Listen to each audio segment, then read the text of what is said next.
Man, if there's one thing I can't stand, it's when Jasper Crawford. Oh wait, never mind. That's sorry. Different show. Different show. If I love the I idea. had a nickel for every time that guy. I love the idea that he's also like he was waiting on with bated breath to tune into this. Like he came in right in just as you were saying that, and he's sitting there He's like Walters. His arch rival Jeremy Cobb. He has to keep an eye on him. Well, I will tell you my my Jeremy Crawford story though. It's a harmless one. Is way back after the Stream of Many Eyes. So in 2018, we all went out for drinks afterwards. I think you were there, Lindsay. And one of the things I asked him is I was like, why are there half elves and half orcs, but not half other creatures? Why aren't there like half dwarves? Why aren't there this? And of course, he gives me an encyclopedic and canonically accurate answer as to why orcs can do it and elves can do it. And orcs kind of used to be this infectious disease, basically. And I was like, yeah, none of that makes sense. And I'm going to make a half-halfling, and I'm going to call it a quarterling. And he was like, you can, but you shouldn't. In Alcuin, in our show, our half-halfling, half-celestial Crawford, that's why the baby was named Crawford. I named it after him. Yeah. I was like, It makes sense now.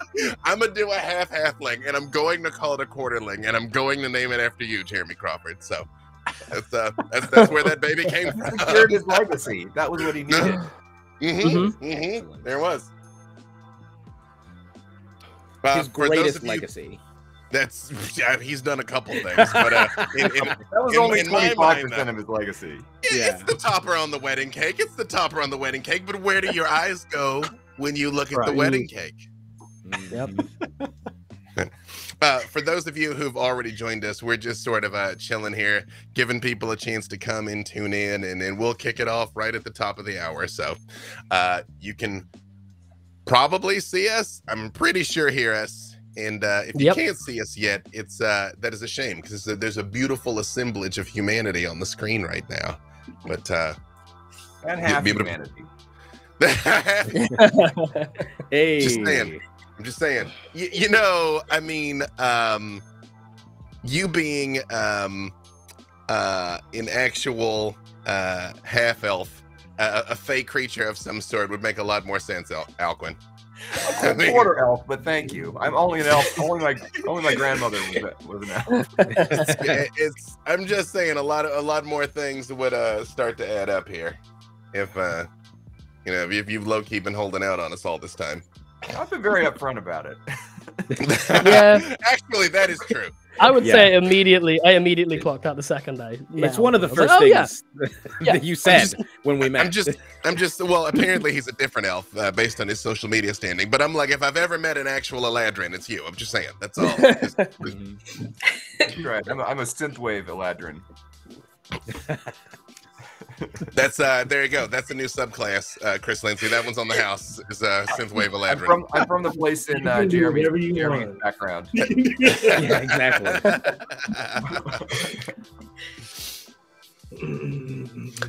For our production overlords who are lurking in the back, right at the top of the hour, we can kick it off.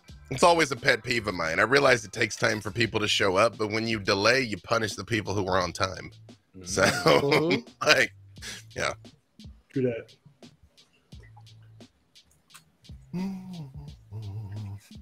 Now, I know for our UK retinue here, I know Jeremy and Jasper, you were both on your North American World Tour, which I'm pretty sure, Jeremy, you're still on this side of the pond. But Jasper, are you back over in England or are you still over here? I am back over in rainy England, yes. It's actually raining here today, so I guess it's not so different. It's like, look at that. We're building bridges. I live in Seattle area. It's always raining. It's true. We have your weather. But hey, look at that. It's the top of the hour. So all right, y'all, let's get to getting.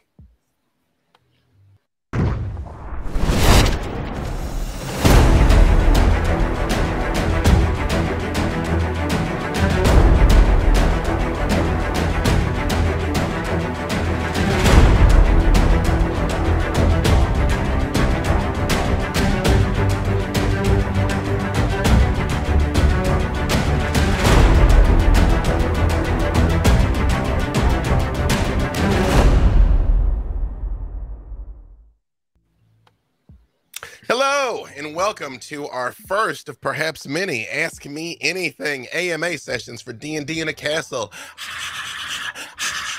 All right, yes.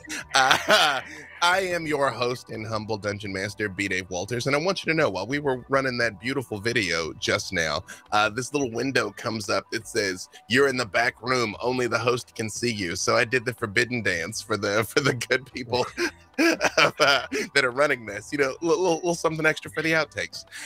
So we are here to talk about D&D in a Castle, what it is, who we are, why we've participated in it, why we think you should participate in it, and just sort of talk a little bit and ask each other questions. You also can submit your questions. I think now completely ignore me if they've already given you question instructions, but otherwise write the word question in all caps in front of it. So the people that are pulling the questions, it'll make their life easier. They'll funnel them over to us.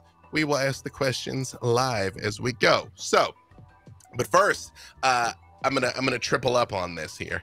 I would like our humble dungeon masters here to tell me two things: who you are, you know, where people might know you from, and what is D&D in a Castle. What is D&D in a Castle? Okay, and I'm going to go in the order that you all are on my screen. So we are going to be starting with Mr. Jeremy Cobb. Hello, everyone. My name is Jeremy Cobb. I am 1/3 of the podcast Three Black Halflings, also the resident GM for Three Black Halflings. And what is D&D in a Castle? D&D in a Castle is an opportunity to travel to a real medieval castle and get to play with and rub shoulders with some of the best dungeon masters in the world. It is a once-in-a-lifetime opportunity unless you happen to be friends with one of the dungeon masters, but most people aren't, and so for you, it is most likely a once-in-a-lifetime opportunity, and it is an absolute blast. Excellent. Mr. Jasper Cartwright. Hello, everyone. I am Jasper William Cartwright. I am another third of the Three Black Halflings. I am currently kicking off 2 new podcasts as well this year. So if you're into motion capture, I've got a performance capture podcast coming out, and a Games and Feelings. I'm joining that on a semi-permanent basis, which is super exciting. And what would I say? What would I say? D&D in the Castle is? I would say that it is a once-in-a-lifetime experience, an all-encompassing experience of all the D&D magic you could possibly imagine over 3 days. It's wonderful. Excellent. Friend to all mankind and ageless beauty, Chris Lindsay. I don't know about ageless, but I am a product manager for Dungeons and Dragons at Wizards of the Coast and a dungeon master of many decades. Hence the ageless part, I suppose. And for me, D&D in a Castle is the best, basically, summer camp, spring camp, winter camp, fall camp. You pick your time of year camp that I can go to for a vacation and hang out with people who love all the things I love. Excellent. Travis and Caitlin. Hello, I'm Travis Vengroff. And I'm Caitlin Stats, and we are the Fool and Scholar of Fool and Scholar Productions, and we create audio horror like Dark Dice, a D&D podcast that's rather spooky and fun. And also, I would say that we consider D&D in a Castle to be an escape. You get to escape reality and fully immerse yourself in the fantasy world that you've grown to love over the years, and try a completely new story as part of an absolute just dream, an escape from reality. That's what I think it feels like. I concur. I appreciate that you two just coordinated that right in front of us without saying anything. I watched you do that at the castle more than once. You just look at each other and you just knew the thing. That's very impressive. Excellent. Guy. Hello, I'm Guy from How to Be a Great GM on YouTube, and I've been running games for very many years. And I think the D&D in a Castle for me is really just it's permission to play Dungeons and Dragons for 24 hours non-stop and just have fun doing that. And I don't think anyone actually plays for 24 hours. I think they usually go 25, 26, 27. I'm not looking at some of the DMs here where it was like 30, where sleep was something that happened at breakfast time, really. So it's just great. Yes, that is true. We're not trying to out Jeremy Cobb so much as stare intently at Jeremy Cobb. And last but certainly not least, Mr. Alcuin Gersh. Hi, I'm Alcuin Gersh. I'm a professional Dungeon Master and Twitch streamer. You might have seen me on some shows, like some of B-Dave's shows. Let's see. D&D in a Castle, to me, I don't know if Dave and I were the ones who came up with this at one of the first ones that we did. I think it was in like 2019, but we called it like summer camp for like D&D nerds. And it definitely feels like that. The other thing I really think about too, when I think about D&D in a Castle, is a lot of the stuff that comes up about it is like play with world-class DMs. And while I think that's true, the big thing that really stands out to me is the fact that you're playing with world-class players. A lot of the other players who are coming to this are some of the most deeply invested people I've seen in the hobby or lifestyle, whatever you want to call it. And those are, I think, a big part of the memories that people are going to have when they come back from the castle is actually the other people they played with. I mean, some people come with their own groups, so it's kind of a vacation for their DM to actually get a chance to play. But a lot of the people that meet there who didn't know each other before, I know they stay in contact. I know they keep playing together. So yeah, that's what I'd see it as. It's kind of like after summer camp, yeah, sure, you remember some of the counselors and it's great, but it's really the other kids that you met at D&D Nerd Summer Camp that are really you're gonna carry with you forever. Yeah, absolutely. And obviously I agree with everything that everybody here said, and just the immersive aspect of it. I mean, it's something I heard years ago is the mark of a good idea is when you hear it, if you say to yourself, why didn't I think of that? That's when you know something was a good idea. And the first time I heard D&D in a Castle, I was like, of course, it's D&D in a castle. It's immersive, it's experiential. I would say it's not necessarily once in a lifetime, because we got people that have come multiple times. Some of them go multiple times in a row. But if you can put it on your bucket list as something to make happen, you absolutely should. Now, full disclosure, I got a little list of questions here, but we're already getting a ton of questions coming in from you all. So this one, I will actually answer this first one. And this is from Margaret Parson. Hey, Margaret. Hey, hope you're all well. From someone budgeting for a future visit to the castle, what are the character creation rules for the adventure? I'm 99% sure they're different for everybody. I know some of my fellow creators worked with their tables months in advance. I myself gave very minimal guidelines. I was like, level 20, do whatever you want. I was like, try to break the game, do your worst. And that was literally all they got from me. And I think I was like 3 magic items. So it varies wildly there. The second question I will put out to whoever wants to take this, from Mandy Croy. Can you be novice players, or should you wait until you're more of a seasoned player for this opportunity? That looks like Chris Lindsay's wanting to jump on that one. The first time I dungeon mastered at D&D in the Castle, one of my players sat down to play Dungeons and Dragons for the very first time at D&D in the Castle. And they had an absolutely fantastic experience. Yep. I completely agree with that. I would say, if anything, if you are very new, maybe let your DM know so that they might handhold a little more, explain some things to you more. But you shouldn't be threatened by that. Does anybody want to add anything to that? I know Chris pretty much nailed it. Yes, Jasper. Yeah, I was just going to say that one of my favorite things generally about the castle is getting to meet all these new players and like fresh players, like new players who've never played the game before, come up with the best and most unique ideas. Like, I love having new players at a table because they say stuff and the whole table goes, you want to do what with that spell? And it's amazing. Like, it's an incredible moment. And everyone's like, oh, that would totally work. Okay, let's do it. And it's a really exciting moment. So please, if you're new, come, because it's like, you're some of my favorite players to play with. So yeah, I would definitely encourage new people for sure.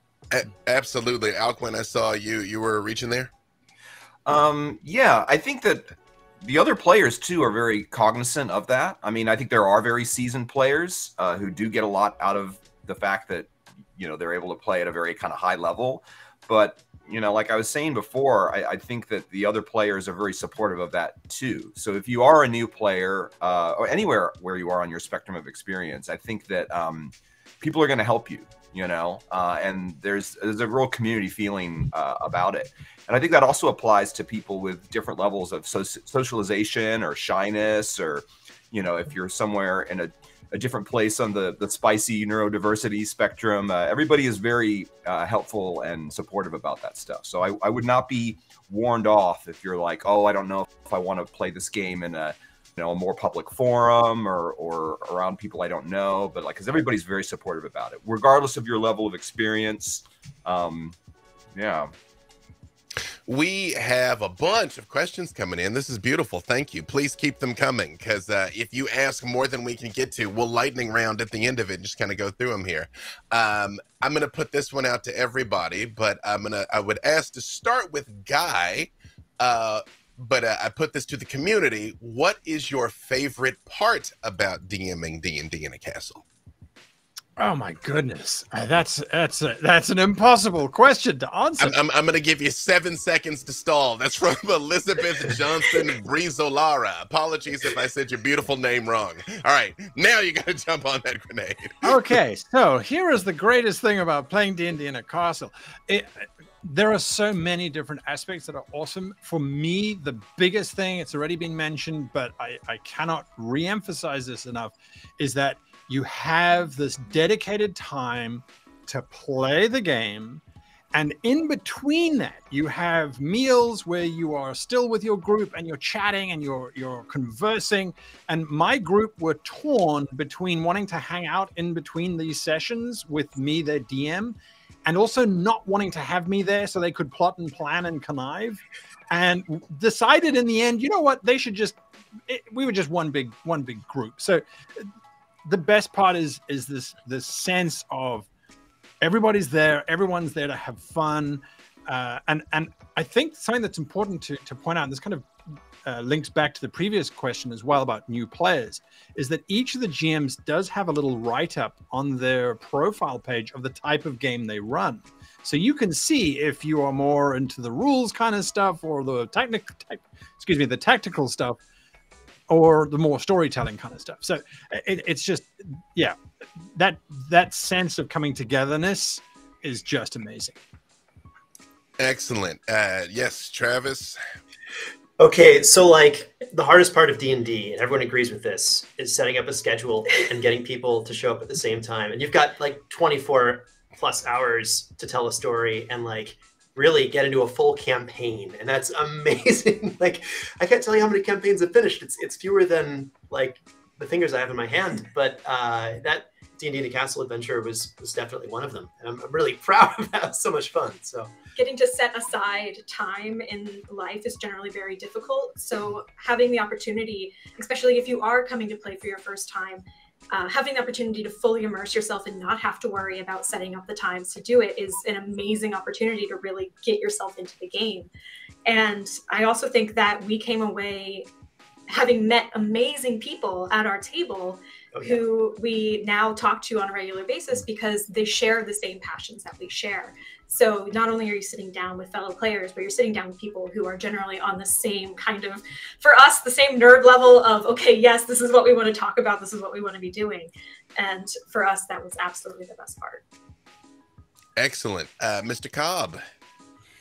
So for me, my favorite part, I think I would have to echo what Guy said, which is that the fact that you have a group group of people who are all like bought in, like literally very emotionally and psychologically just committed from the get-go. Like as soon as you start, you can feel the energy in the room where everybody's like, oh, here it is. And it's so exciting even in between sessions, as Guy said. And like the emotional moments that you get to, you wouldn't think that in just 24 hours you would have folks crying, but I remember one of my campaigns, day 2, folks were role-playing so hard they made themselves cry. It wasn't even anything I did. I was just sitting there watching while people were like, my character's discovering things about themselves after the adventure we just went on. And it's like, we're like halfway done. So it's so rare that you get that level of emotional commitment. And it's just a wonderful time.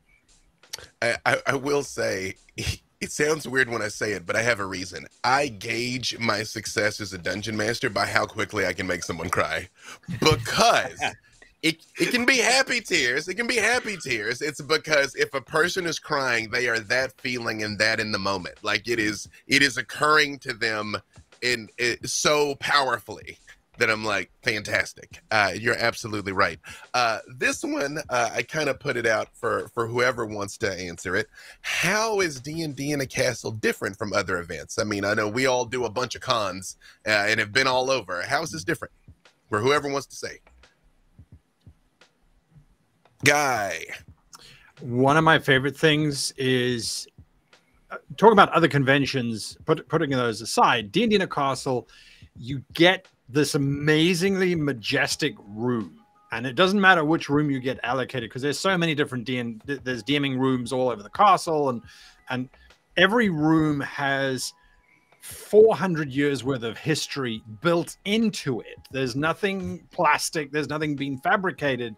These rooms have had 400 years of English history, of knights, of cavaliers, of all kinds of things going on, and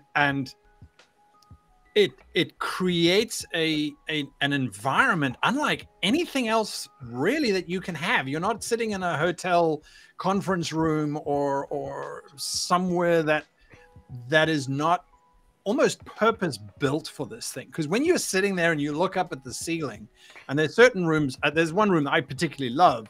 You look up at the ceiling and there are these ancient carvings glaring down at you, which Jeremy Crawford had attack the players, by the way, which was really cool.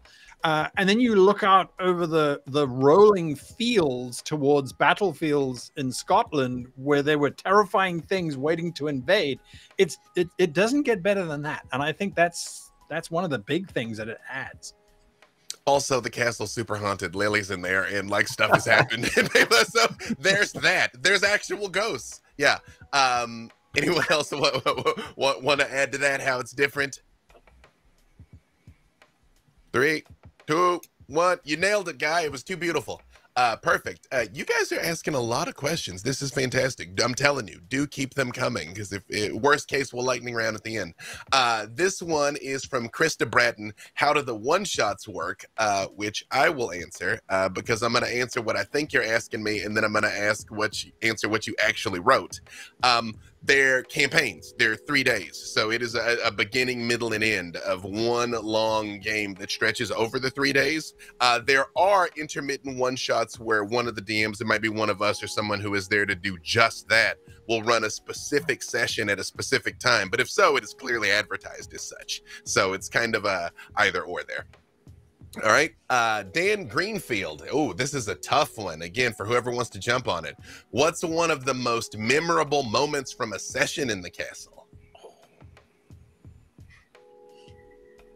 I got one. I was just thinking about it. The game that I was talking about. On day 3, one of the characters had in their backstory that they had this book that had like absorbed the soul of their mentor, and it was also basically their warlock patron. This book of secrets that are so far beyond any knowledge that any mortal can have, and they were in like this final battle where things were looking incredibly dire. Like half the party was down, and it was the rest of them had had one foot on the grave, the other on a banana peel, and they proceeded to, basically knowing that this could mean the end of their character, read from the book deeply to gain enough of the knowledge to defeat the menace that faced them.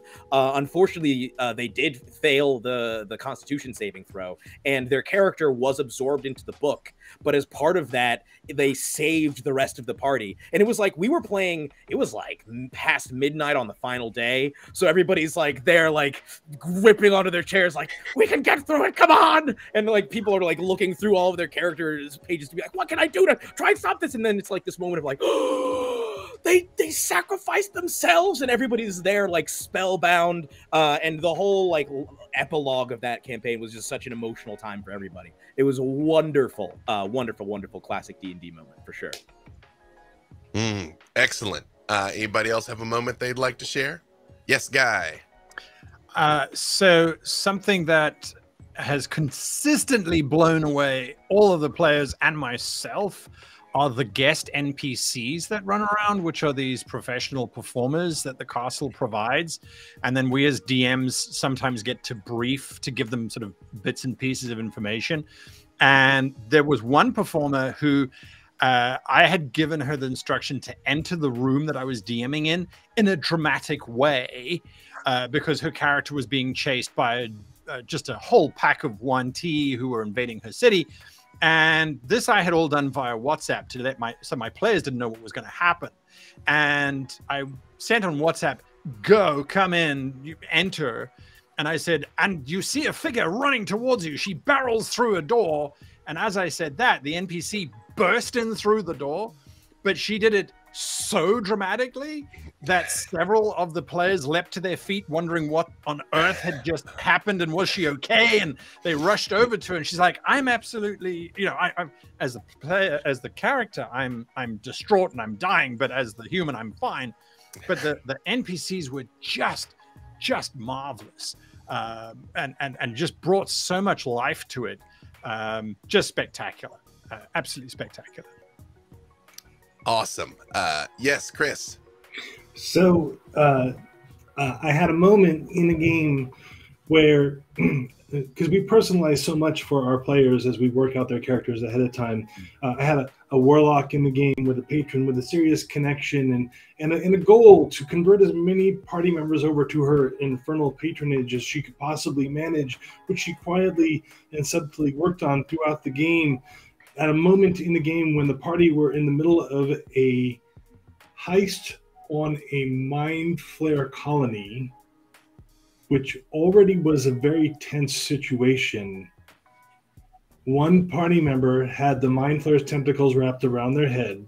The mind flare had made the hit, and it was going to suck her brains out.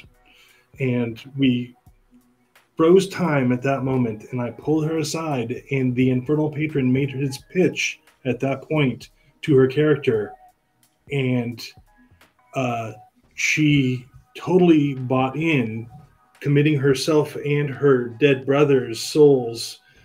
She didn't realize in exchange for 2 souls of the family member of the warlock. And you walk around the table and you whisper into the warlock's ear, and you tell them, you get to pick 2 to come back. And on one side of the table, I have a player who has a smile that looks like she just ate the canary. And on the other side, I have a table with their head in their hands going, I should not have just done that. And the tension at the table was palpable at that moment. But the mind flare's head exploded, and for the moment, she was safe. Not only, I love that story so much. When you told it to me, I've actually done that. The next time I had somebody that was about to die, I was like, time stop. Asmodeus is like, you know, like, are you sure you want to die? What if you could live? It really is an evil DM trick. Yeah. That was on the house. There you go. And that is an aspect of this that I don't think any of us mentioned is you're having these experiences. You're also getting to see and learn how we all do what it is that we do, that you then can take back and apply there. We have a comment that came in right here from Diomedes Industries. How many bits do I have to pay to ensure that all the DMs kill off every one of Travis's characters? So, like, everything has a price, Travis. I'm here to tell you. Everything has a price. This can be done. But just your characters. Mine just to mine. live. Right, exactly. So I did have a moment. There's a two-step part to this. The first step is Caitlin isn't really seen as the voice. She writes a lot of the things that we make into adventures, and she writes the stories that we make that are creepy. And there was a moment at the table where she got to be an NPC, and all of a sudden, everyone's like, "Oh, she's the creepy one." And then we lead on to this. My favorite part is we're talking, and the party goes, "Okay, here's what we're gonna do. We're gonna split up the party." So then Caitlin and I locked eyes. Okay, you take those two, and then we split up the party. It was very unexpected and very fun. And when they got together, they didn't have all the information because they couldn't pay attention to the other side. It was very fun. A benefit of co-DMing. Yes. That is excellent. I know we could talk the rest of the day just here on memories, but I want to make sure we get through all these questions here. Two of them, well, one I'm going to answer, and then I'll put the other one out here. Are all the games 5e or other versions of the RPG played? For the most part, they're mostly 5e. I know there was definitely one-shots and whatnot that were done with some other versions, but the same thing. It should be clearly labeled when you read the DM outline of it in the sequence of events. That was from Robert Schmidt. Eric Weingold, will you ever run classes on how to DM? While we have excellent tutorial content from a number of people here, I myself have as well. I won't super plug it, but it's pinned at the top of my Twitter at @BDaveWalters. Anybody else? I know Guy, you do great GM. Just raise your hand if you put out GM tip content. Yeah, there you go. Jasper does too. So there you go. Jeremy does. So also, hello to Eric. I've played with Eric a few times, including at D&D in a Castle. So hey, yeah, I've had Eric as a player as well. Yep. Yeah. Shout outs to the homie. Margaret Parson, acts of God or whatever aside, how likely is it that this adventure continues next year and beyond? Some people, like mine, their finances are a bit tight, but they still might want to save up for it. Have any of you done events that went into perpetuity, or were your things fairly self-contained?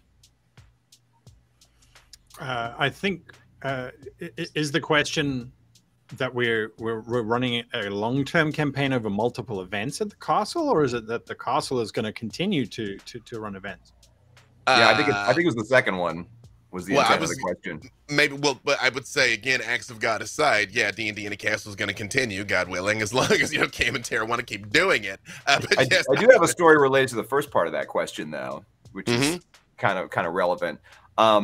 If there are some DMs who've had the same groups come back year over year and have continued their campaigns, so I know that's a thing that can happen. If you are committed to coming back, and there are enough people who are the same in the group to make that a good use of the time, I know that happens.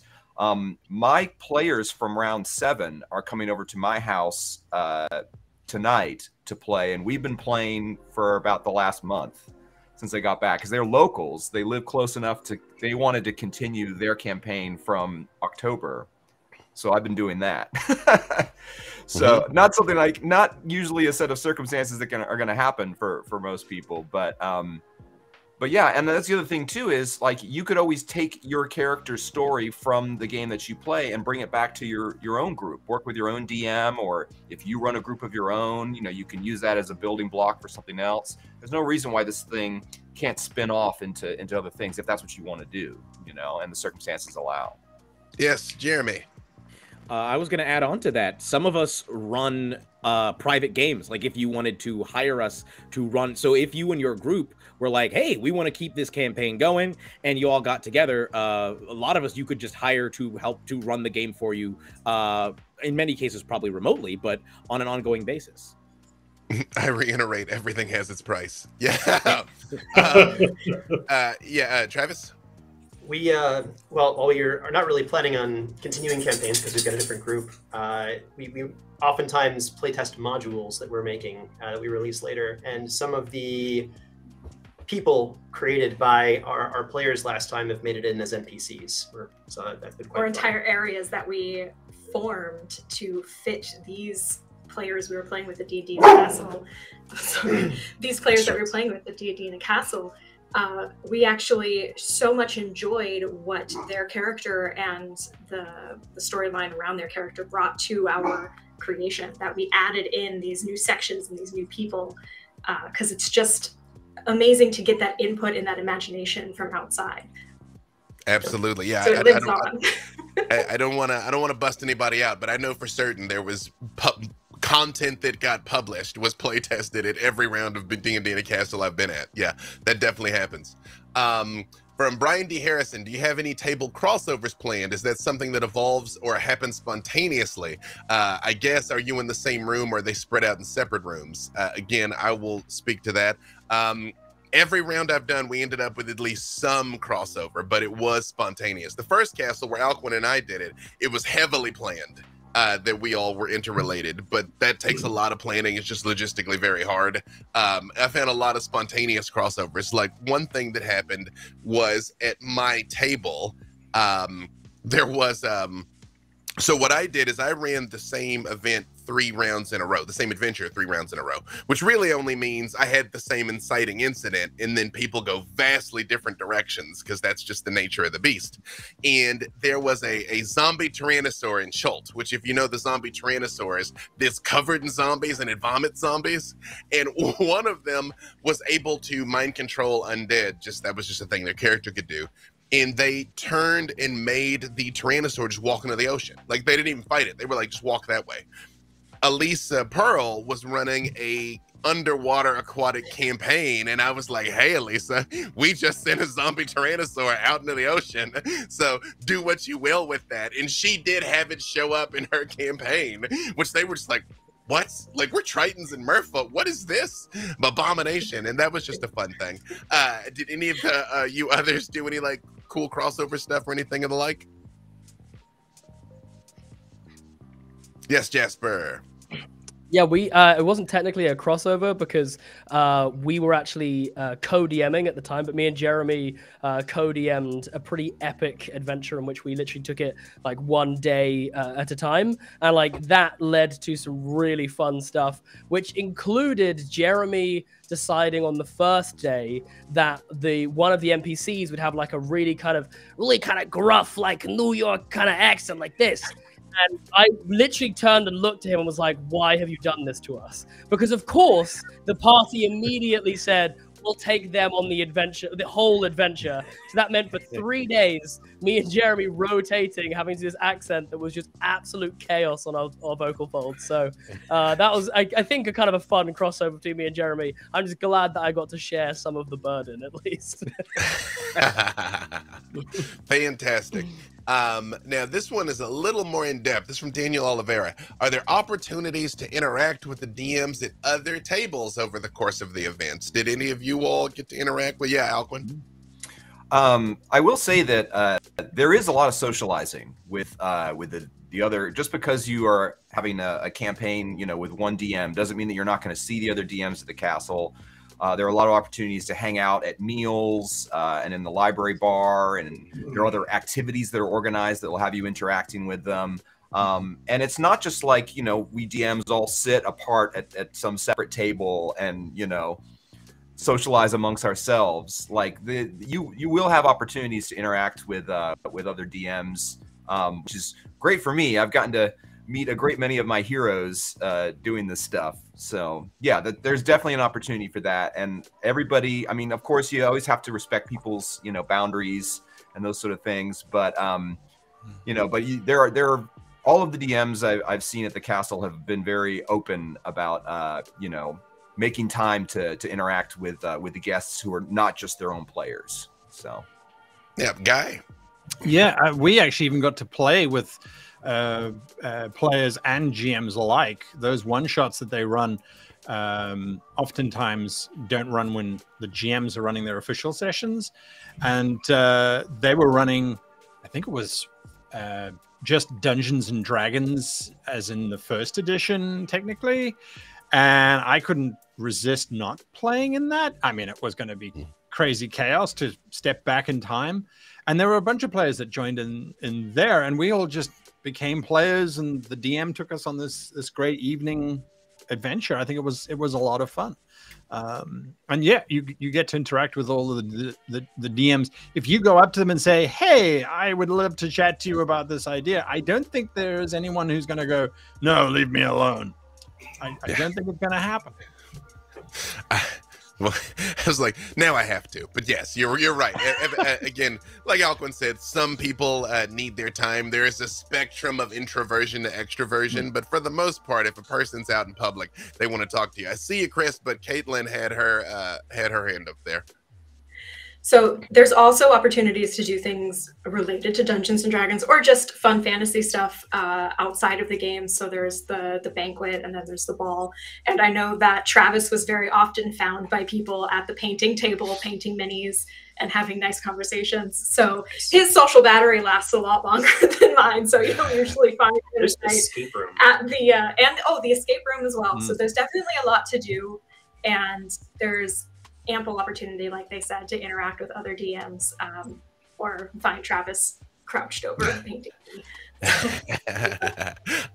Yes, Mr. Lindsay.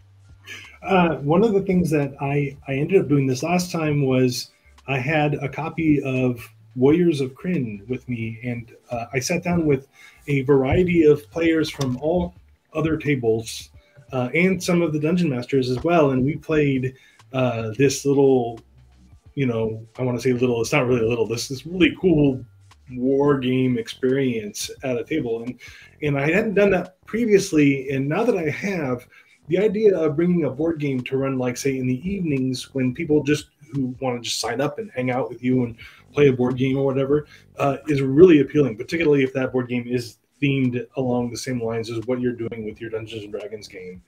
So I would encourage you to definitely reach out to all the DMs that are there while you're there, engage with them, and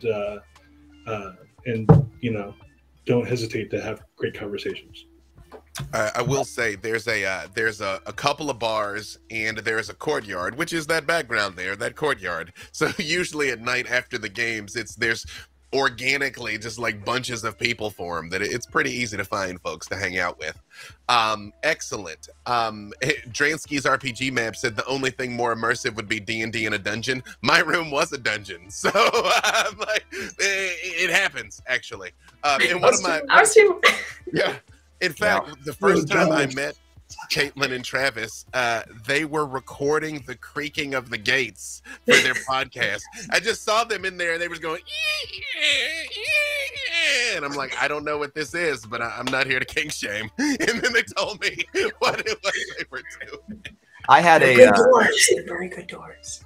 They were. I had a room when I was running Spelljammer that was a wood paneled room, and it felt like a ship's cabin, Yep. So I think. And there are a lot of opportunities to lean into that. I think that a lot of the DMs do use that of like, I'm sure Travis and Caitlin did a lot of dungeony stuff in their dungeon. We never saw the light of day. We never saw the light of day during ours. I don't know if you can tell. I literally have a scar on the top of my head from hitting my head on a stone archway in the dungeon that was in there. So I have bled for D&D in a castle. Excellent. Scott Breezolara. Obviously, the main campaign is a big draw, but can you speak to any of the one-shots you're planning or running or participating in? Did any of you do one-shots in addition to your games? Yes, Jasper. Yeah, so I got to run one-shots. This was super fun, actually, because it was very much just left up to us, what we wanted to do. These were kind of extracurricular, as it were. They were, what do you want to run? What will get people excited and stuff. And so I said, well, I'll do like a sort of customizable build your own one-shot, where everything I do is basically built around the players and what they wanted in the game. So I had like a little questionnaire sheet, which I made players that signed up fill in, which was like, what have you never seen before in a D&D campaign? What is like, have you ever played high level before? What kind of vibe do you like? Do you want blood and gore? Do you want, lots of political intrigue? Do you want like something kind of cutesy and like a little fun kind of Hobbit style adventure or something? And We had such a blast doing those. We spent the first hour building the kind of almost like lore of the world and of the group together, so that the group came in straight away, kind of knowing each other, having a shared backstory, and then we literally got into it. And I was so surprised. Again, I think it speaks to what some other people have said here. It's like the absolute world-class players that come to this event, because by the end of this like 3-4 hour session, people were like screaming and shouting and, you know, out of chairs, running around the room, you know, and this was literally just after like a 3-hour session, let alone a, you know, 24 hours of playing over 3 days or whatever. So yeah, the one shots are an absolute blast. That's just what I did. Other people have, like B-Dev said, like run very different kinds of games. They are super fun and a great way. I think if you're like, oh, I really want to just like break out of that character for a minute and do something else, they're like just a really cool way of doing that. Definitely recommend signing up for the one shots if you can stomach more games. I mean, you know, it's not for the faint of heart. There's a lot of gaming over these 3 days, so you can pace yourself. Yeah, you would think being like too much gaming is a strange thing. Here's one thing that I will tell you, and I tell to everybody, I tell to all the DMs and all the people, it will go so fast. It will go faster than you can possibly imagine. You will get there and you will blink and you will be on the plane. So make sure you like take a moment to like stop, breathe it in, look around the table, be like, holy crap, I'm playing D&D in a castle. Because otherwise you will play, eat, sleep, and then it's done. So yeah, breathe it in. It is a lot, but a lot in a good way. Mark Meir, friend of the show, could we get some fresh tea and coffee in the Cuthbert room, please? I guarantee you it's about 8 o'clock. Whoever's in the Cuthbert room right now in Lumley Castle needs fresh tea and coffee right now. I guarantee it. Mark Meir, one of our DMs, also just an amazing human that everybody should follow. Dan Greenfield, when does the session 0 happen for groups and how long do they typically last? Our wonderful production overlords put in a note here. Session 0 is on arrival day, enough time given in the 2023 session to start playing immediately. But did any of you do pre-session 0 stuff with your people to kind of, yes, Alcuin? I usually start working with my group about a month before the game, because I feel like the time is so precious at the castle. And like some of the other folks here, I do like to really twist the knife emotionally with a lot of the stakes and the work in the backgrounds of the characters. So when I'm planning the adventure, when I'm, you know, trying to create as many moments as possible for those big cathartic things to happen, it helps to have all that prep. And also so that people can really hit the ground running. The session zeros are valuable, and I don't, at the castle are valuable, and I don't ever, it's not compulsory to do any of that sort of pre-prep, but I know that there are, you know, some DMs who prefer that, to like be able to get ahead of it, and to really have the players kind of know what they're in for. And honestly, like it's easier for me. Like I'm less nervous because I've already been talking to these people for a month, and I'm just super excited to meet them and play with them. So yeah, I have a session, a month 0. Yeah, Caitlin. So for our next one in March, we have already started talking and texting with our players because, first of all, we run a lot of horror content. So we have to make sure that we have the horror content consent forms filled out so we can build our story without doing something that steps over someone's line, because we want people to have a good time, even if it's a terrifyingly good time. But we want to make sure that we're doing everything we can to create a safe but incredibly entertaining space. On top of that, we like to use the 0 session more to introduce ourselves and introduce the players to each other so that they feel like they can just hit the ground running as soon as we actually start playing the next day. And because it's always nice for us as the DMs to have a little bit more time to read over what everybody's skills are, what it is that they have background-wise, and kind of integrate that into the story beforehand. But sometimes you really don't need it. We didn't have that the first time we went to D&D in a castle, but now that we're doing it again, we wanted to make sure that we could go on in and have this done. The lines and veils are very important. There's someone who, again, I won't bust anybody out, brought a very elaborate mini setup of a snake temple, and the entire campaign was snake themed. And it turns out one of their players had a violent phobia against snakes. Like, they just couldn't do it. And this person had to scramble and rebuild everything to take all the snake imagery out of it, like literally the night before. Yeah, so it is very important. I had somebody sit down at my table and tell me they were afraid of whistling. Like, neurologically, like they can't stand it. They were like, if anybody whistles, I will scream and get under the table. Which, of course, my brain immediately was like, but of course,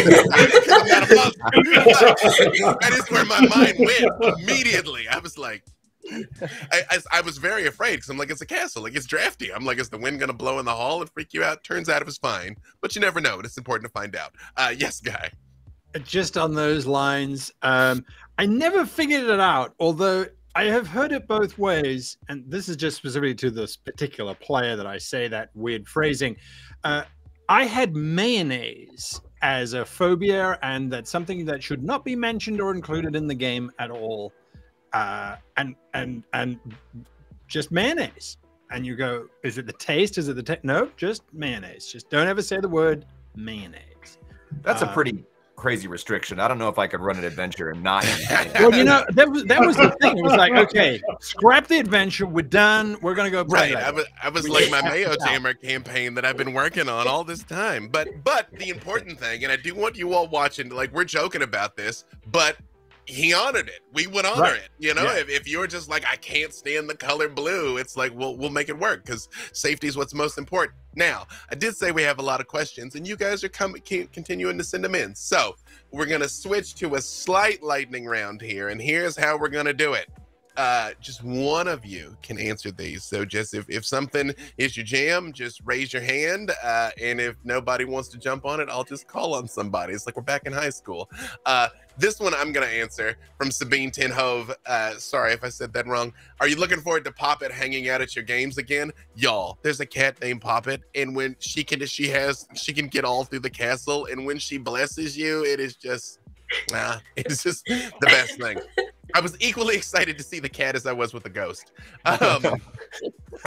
Another one from Dan Greenfield. Do any of the main campaign DMs join in as players or one-shots run by other DMs? I know I did. Just raise your hand. Did you play at anybody else's table? Yeah, I definitely played at other people's tables. And so did they. Scott Brizolara.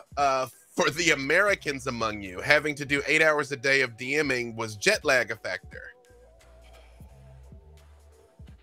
Not really for me. Yeah, I feel for me it's actually harder when I was coming back. Sorry, Jeremy, did you have a Poppet story, by the way? Yes, I did. Oh, the very final night, or was it? The final night that I was at the castle. It was raining. Poppet happened to be walking by, and I managed. Poppet was, it was raining. Poppet was wet. I had Poppet stay in my room all night. Slept in my bed with me. I was blessed by the castle cat. And there's pictures on my Twitter, actually, if you want to go see, because I was so excited that I took a bunch of pictures of her and posted them on Twitter. But it was a magical moment, one of the most magical moments at the castle for me. Poppet has her own Instagram, actually. You buy merch of Poppet. Yeah, Poppet merch. That is true, which is honestly way to monetize. This was from Dan Greenfield. How often do TPKs happen? I didn't hear of any. Did you all hear of any? No. I'm pretty close a couple times, definitely. Yeah. One But no intentional one. TPKs. Oh, there was at least one that they died on purpose. That is true. They died on purpose, yeah. Yeah, but they did die on purpose. Technically, I had a TPK because the inciting incident of my game was tell me how you died. They started dead, so technically, I did. But I'm past level 3-ish. It's hard to die and stay dead in D&D anyway, though. So, excellent. Let's see. I'm scrolling. Sean Scanlon, is the use D&D Beyond at the table, or is it the old way? Basically, did you all use tech or character sheets? I was dealer's choice, but pretty much everybody chose D&D Beyond. Yeah. Do you all have any preference? Everybody used D&D Beyond when I was running stuff that would suit it, but for some of my things, I did things which had so many custom things, it would have taken me longer to build it. So for some of my rounds I did last year, I did use traditional character sheets, and I think a lot of the players really liked it. They're like, "Oh, I've never done it this way before." And I'm like, "Oh, you babies, you sweet babies!" But I made special character sheets for them, which they got to keep as collectibles. But usually it's kind of DM's discretion, and I think people often do both. You mix it up, whatever you're most comfortable with as a player. Yeah, Jeremy, you had something? Yes, I was going to say it's easiest to coordinate ahead of time, probably over D&D Beyond, but I would be open to people using paper or old school. Or sorry, Excellent. paper or new school rather. Cuneiform paper tablets. or tablets. Cuneiform, exactly. Engrave them Yeah. upon on clay seals and the clay tablets. Yeah, You should bring your wax tablet and stylus. I'm like, this is not an acceptable tablet. So Brian D. Hansen said, for future sessions, is it possible to pick a surprise me ticket for the as of yet unannounced GMs in order to secure a spot, or is it better to wait for the GM to be an official ticket? To which our production overlords have said yes. Recommend to secure the spot. The November round is already sold out completely. Round 3 sold out. So we just announced today a bonus round 4. So there you go. I would get it while you can. Excellent. We have Mina Lamb. What things do you recommend players pack along for their adventures? Again, one person answer this one. Any suggestions on what they pack? Yes, Chris. Dice. Sure. Bring your dice. Yeah. A surprising number of people didn't have dice. That is true. We have a special one for Travis. If we have time, we'll come back to that one at the end here. From Margaret Parson, what are the rules for or against recording pictures, videos, sound bites for memories? I understand that tends to be a tricky situation. I know the castle had a release, and just ask permission. You know, if somebody doesn't want to be recorded, they'll tell you. And don't be a creeper is my suggestion there. I did have people recording stuff in the sessions, but they would always ask first, and it wasn't like they were sitting there recording the whole thing. I think a lot of it is kind of like the rules at a concert. If you're the person there, like with their phone in their hand the entire time, that's kind of not okay. But you know, if you ask beforehand and they're like, just I just want to record a quick thing to post to my Instagram stories, like that's great, and everybody likes that. Excellent. This is our last question currently. So if you have anything else, we got a few more minutes. Drop it in there. We will lightning round it here. This is from GX Barnett. What is the best level to start a short form game? I'm pretty sure we're all over the map here, but does anybody, I do level 20. So does anybody have any suggestions, Chris? 6. What? Yep. Chris says 6. That's the best level. I do 3. I mean, besides the fact that I agree with you anyway, because you're the expert, that most classes are kind of coming to life. Like they're doing the things that make them around level 6. I agree with that assessment. If I've got some experienced players, I'd like 9 is fun because you can do 9 and then sort of get them maybe up to like 12 because they can. A lot of classes they get some really fun stuff around that time. So if they know what they're kind of, if I get a vibe that they know what they're doing, I'm like, okay, maybe we'll bump it up a little bit and punish myself a little bit because it definitely gets a little bit like that over level 9. I find. Yep. We generally run them really low. We run them at like level 3 because we run horror and we want them squishy, survival and horror. No more, no less. Yep. Yep, absolutely. It is that is a very common misconception, especially because I do so much level 20. Is people are like, "Ooh, that's so difficult." I'm like, no, the game's much harder at the beginning. When a goblin with an axe can crit and take your head off, and there's nothing you can do about it. The hard part's there. You're playing rocket tag as gods at the high level. Perfect. Well, here is our Travis specific question: this is from Vosner? What is your favorite character that you have played and why? Ooh, I rarely get to play a fiend, a shapeshifter known as the Silent One, and it's usually acting as someone else, and it's usually going to ruin your day, and it always ends its interactions with you with, "Do you seek him?" And then that's when everyone gets really upset, and the hurdy-gurdy music comes in, and then I get to smile and stab them. Or I play a dead corpse, and then they're like, "Oh, it's a corpse. Let's loot the bodies." Nope, it was the Silent One. Excellent. We got one more that came in here. Which does anybody have any from Margaret Parson? Does anybody have any fancy stories from the Barovian Ball? I mean, Alcuin and I served looks. That happened.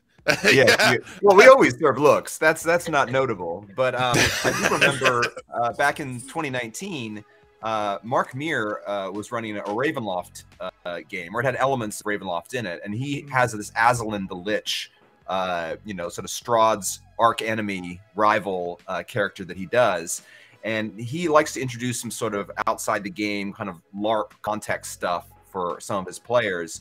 And I was Strahd at that ball, so he had his players come and meet me, and there were these kind of other interactions. So sometimes the ball does have that stuff, especially now that we've integrated it with the sort of like Night of Trials sort of thing, with a lot of extra activities, like some of the the NPCs that people have talked about, giving out clues that we've fed them for their players.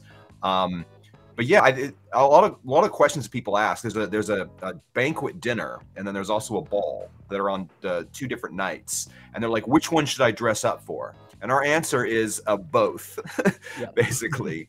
I think there's definitely an opportunity to dress up as your character, either at your table or at that ball.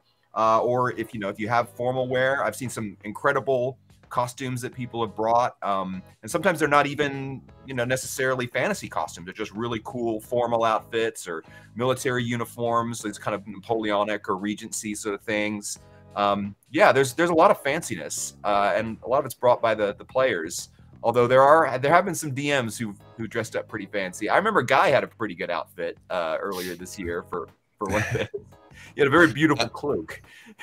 I know, Guy, I know you said you were going to say something there. So, Lex, I'm actually going to hand this to you to start wrapping us up. So, here's what I'm going to ask from everybody. So, Guy, if you want to say something about the banquet, that's cool.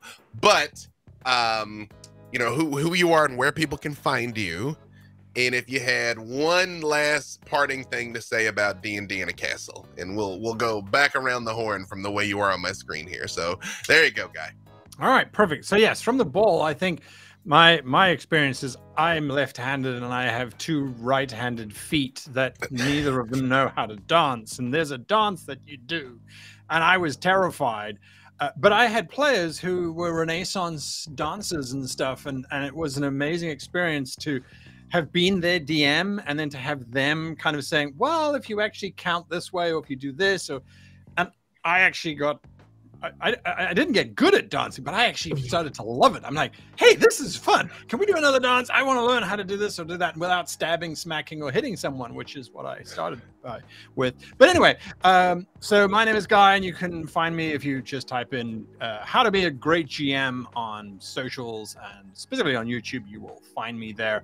And content comes out weekly, and I'm currently doing a live show with Jeremy Cobb down there on Thursday night. So if you want to see us playing together, that's one of the great unions that came out of D&D Castle, as a matter of fact. Excellent. Speaking of Jeremy. Hello, my name is Jeremy Cobb.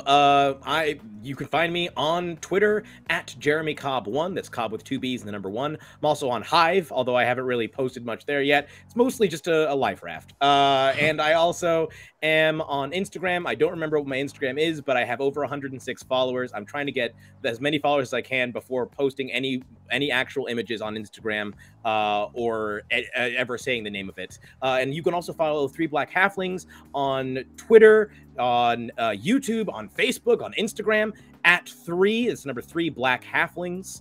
Go check us out. Excellent. Travis and Caitlin. I'm Caitlin Stats. I'm Travis Pendroff. And we are Fool and Scholar Productions.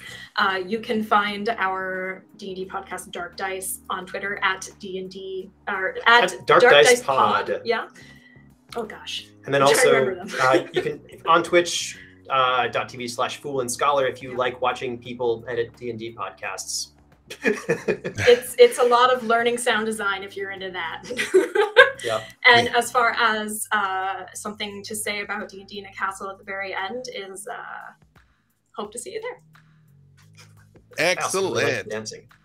It is a very fancy affair. Just for the record, if the dancing seems stressful, dressing up seems stressful, you don't have to do either of those things. It's all optional, which everybody's there to have a good time. Don't let that be a barrier. It's just a fun thing. All right, Alcuin. Hi, I'm Alcuin Gersh. You can find me on most social media under that name or under different elves. I'm in a bunch of actual play series, some of which are with B Dave, which there are VODs for. So if you want to go check those out and watch our friendship grow over the years, that's an option. I'm going to share what I'm most looking forward to, and it's actually the campaign I'm going to be running, which I'm announcing here for the first time. There are still tickets available for my table in March if you want to sign up. And I'm running, based on my background, you can see I'm running Mythic Odysseys of Theros, designed by another alum of the castle. One of the lead designers in it is James Wyatt, who I think is also performing this year, but I think his table might be sold out. So if you want to play in some of his stuff, didn't get into his table, maybe you should come and get mine. It's going to be a high-level classical Greece inspired tragedy, basically about a kind of inspired by Marvel's Eternals, the idea of a sort of dysfunctional family of demigods who are kind of getting back together to try to deal with some of the baggage that the public doesn't know about. To them, they're just heroes. So yeah, if you sign up for my game in March, that's what you're going to get. And I promise I will be mean to you, but you will love it. That is, I have never been more proud of you ever in my life than I am at this exact second. That sounds so beautiful. Yeah. All right. Chris Lindsay. Well, online, I don't post frequently, but you can find me on Instagram at ravens_watching. That said, after this, I'm not playing anything online at this moment because I have to go back into the workshop and continue making the games that we all love. So that is my burden to bear, of course, and I will do so with great alacrity. But in the meantime, if you want to come and play with me at D&D Castle in March, it will be grim, it will be dark, it might be extra planar, and it will be a blast. Come and see me. Excellent. And last but not least, Jasper. Hey, so yeah, I've been Jasper William Cartwright. You can follow me on social medias at JW_Cartwright. Jeremy's already done all the plugs for Three Black Halflings, so I'll just go ahead and wrap up by saying I think D&D The Castle is a truly unique event where people work so hard to make such a unique and awesome thing happen that just doesn't happen anywhere else. So come and hang out with all of us amazing people, because they're all amazing and I've met them and they're great. So I'm so excited, let alone the players, how excited they must be. So come join us. Excellent. Well, right here at the very last second, we got a few more questions, and I'm a shotgun, and then we're going to close it out here. From Dan Greenfield: if a player has an idea that you as a DM really like, but it doesn't meet the current setup, like a monster not outlined as a PC playable race, do you allow it? DM's discretion. Just ask. Cameron Golden: what qualities most impress you about players and characters? Everybody was beautiful in their own way. That seems like a cop-out, but it really was true. What's your favorite classic character and why? I'm sure all of us have answered that on the social medias, and that's a whole topic in and of itself.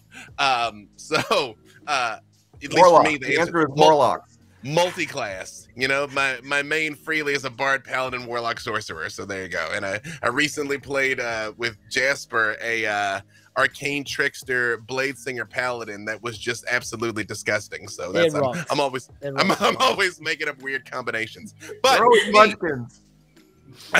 me, B. Dave Walters, all over the socials, everywhere. Again, got pro DMing and pro player content pinned at the top of my Twitter for as long as the servers stay up at B. Dave Walters. The thing I'm most excited about at the next D&D in a Castle is seeing you there.